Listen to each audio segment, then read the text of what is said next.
Assalamualaikum warahmatullahi wabarakatuh. Waalaikumsalam warahmatullahi wabarakatuh. Selamat siang, selamat malam, dan mungkin selamat pagi, Mas. Buat para sahabat Obseria yang akan mendengarkan kita, akan melihat obrolan kita tentang kali ini. Siap. Dan buat para sahabat Obseria, hari ini kita akan kehadiran ngobrol tentang asik, tentang bagaimana tentang orang sakit, obat-obatan, dan bagaimana kita supaya enak lah semua segala sesuatunya, farmakologi, kinetiknya dan semuanya lah, nanti bisa kena semuanya. Dan kali ini kita hadir di Obseria, obrolan seru dan ceria.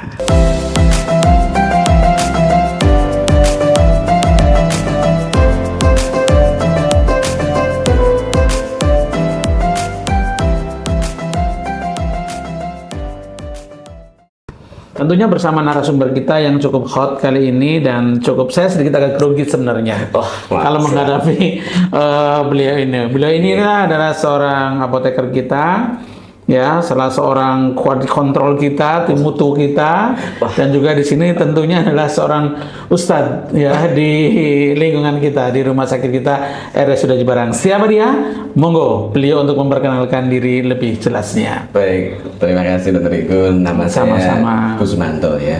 Gusmanto, saya sekarang jadi menjabat di... Sebentar, ulangi yang pelan-pelan.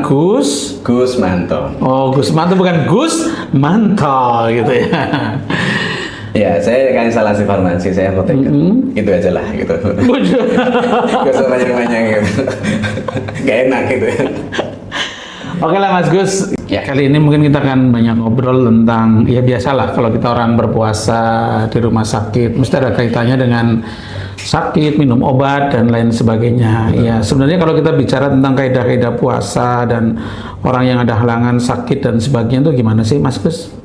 Ya, kalau kita seorang muslim, ya, itu memang kita diwajibkan untuk berpuasa di bulan suci Ramadan. Allah sudah menegaskan itu, Quran surat Al-Baqarah ayat 183. Allah Subhanahu wa taala berfirman, ya ayyuhalladzina amanu kutiba alaikumusiyam, dan seterusnya. Wahai orang-orang yang beriman, diwajibkan atas kalian untuk berpuasa. Jadi memang walaupun dia sakit, kalau dia merasa bahwa saya itu orang beriman, ya memang dia punya kewajiban untuk berpuasa, dan pasti dia akan ingin berpuasa. Nah, memang problemnya gini dok, jadi tidak semua apa yang kemudian kita punya semangat dan sebagainya itu secara fisiologis kemudian bisa mengikuti. Nah, semangat ingin berpuasa menggebu-gebu, tapi kalau secara fisik memang tidak bisa memungkinkan, nah apa boleh buat. Tetapi Allah pun Subhanahu wa taala sudah menjadikan mempunyai keringanan, ya, sudah memberikan keringanan kepada kita. Jadi yuridullahu bikumul yusra wala yuridu bikumul usra. Jadi Allah itu tidak menginginkan kesusahan, Allah ingin kemudahan. Makanya dalam ayat berikutnya Allah berfirman, wa in faman minkum maridun aw syafarin, barang siapa yang kemudian kalian sakit atau dalam perjalanan, maka fa'iddatu min ayamin ukhra, maka boleh kalian mengganti puasa di hari yang lain. Ya, makanya kita tuh dalam hidup beragama ini mesti bisa memahami dengan bagus ya, karena kita apalagi dengan itu Ar-Rahman, Ar-Rahim itu ya. Ada kekhususan Allah tuh jangan kita lupakan, yang Maha Pengasih lagi Maha Penyayang, dengan ada keringanan itu ya. Oke lah Mas Gus, itu ya buat teman-teman semuanya. Jadi yang sedang sakit jangan berkecil hati, karena dari unsur sakit itu pun itu bagian dari cobaan ya, dari cobaan buat kita, dan tentunya cobaan itu juga banyak yang mungkin pada itu kita banyak dosa dan sebagainya. Kita lagi disuruh istirahat, merenung gitu, dikurangi dosanya dan lain sebagainya ya. Jadi begini Dr. Igun, ya Allah itu menciptakan berpasang-pasangan ya. Ada senang, ada sedih, ada gembira, ada sulit, ada mudah dan sebagainya. Dan justru itu yang membuat hidup kita jadi lebih berwarna sebetulnya. Berwarna ya, jadi lebih asik gitu kan. Nggak mungkin lah kita kan hidup terus sehat. Ya sekali-kali lah sakit. Karena begini, kalau kita hidup itu monoton, justru malah mungkin dunia tidak akan bisa berputar. Jangan-jangan kita tidak bisa mensyukuri nikmatnya hidup sehat gitu ya. Saya tanya nih, Dokter Igun, pengen sehat nggak? Ya alhamdulillah secara normal ya kita pengen sehat ya. Pengen sehat. Semua orang pengen sehat. Gak ada yang pengen sakit. Dokter Ikun mau sakit, masuk ICU tak bayari gitu, mau kan? Semua orang pengen sehat. Tapi coba bayangkan kalau seluruh dunia itu sehat semua. Kalau seluruh dunia sehat semua, rumah sakit tutup, ya kan? Obat aku, fakultas kedokteran tutup. Nggak berlaku sudah berjalan gitu ya. Hidup tidak akan bisa berputar. So, ya, sekali-kali lah sakit, ya sekali-kali lagi opnam. Dan Allah tuh sudah Allah tuh sudah menyampaikan seperti itu. Quran surat Al-Ankabut Allah mengatakan ahasiban nasu ayyutraku ayyaqulu amanna fahum la yuftanun. Apakah kalian mengira ketika kalian mengatakan ayyaqulu, ketika kalian mengatakan aku beriman, akan kami biarkan kalian begitu saja? No way. Ada cobaannya. Karena uji. Iya. Nah ini, jadi sakit adalah salah satu dari ujian.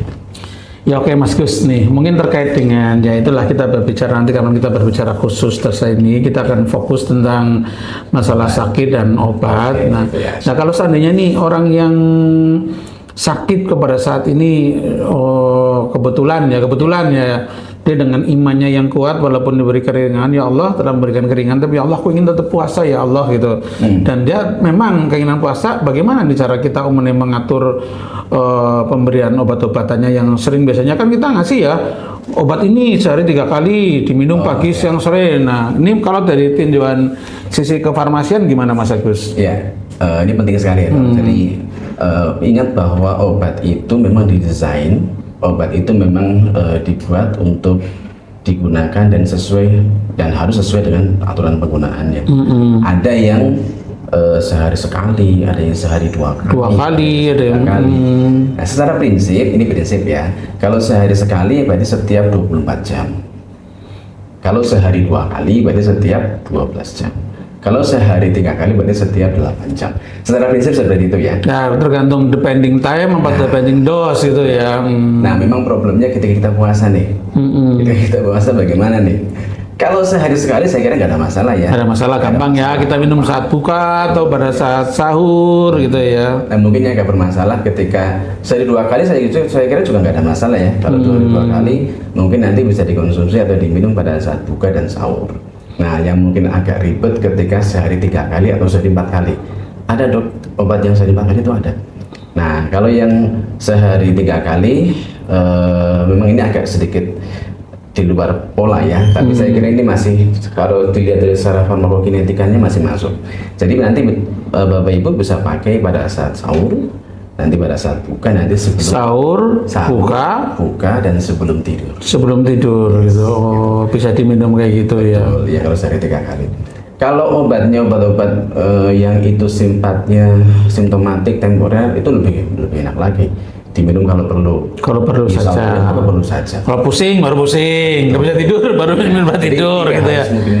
Oh 3 kali gitu ya. 3 kali 1 tablet kalau perlu. Nah kan kalau perlu. Kalau perlu aja gitu ya. Kalau nggak perlu usah saja 3 kali gitu loh. Jadi saya kira sih puasa jangan menjadi hambatan kita untuk sehat gitu ya. Oke.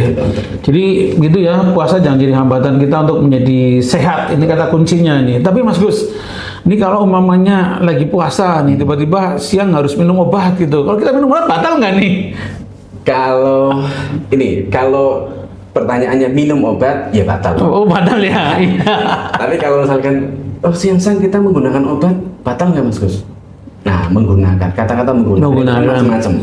Kalau minum obat jelas batal ya. Kalau kata puasa itu kan adalah ketika ada sesuatu yang masuk melalui kerongkongan dan masuk ke lambung dan seterusnya. Itu definisi membatalkan puasa. Kalau minum obat ya mesti batal.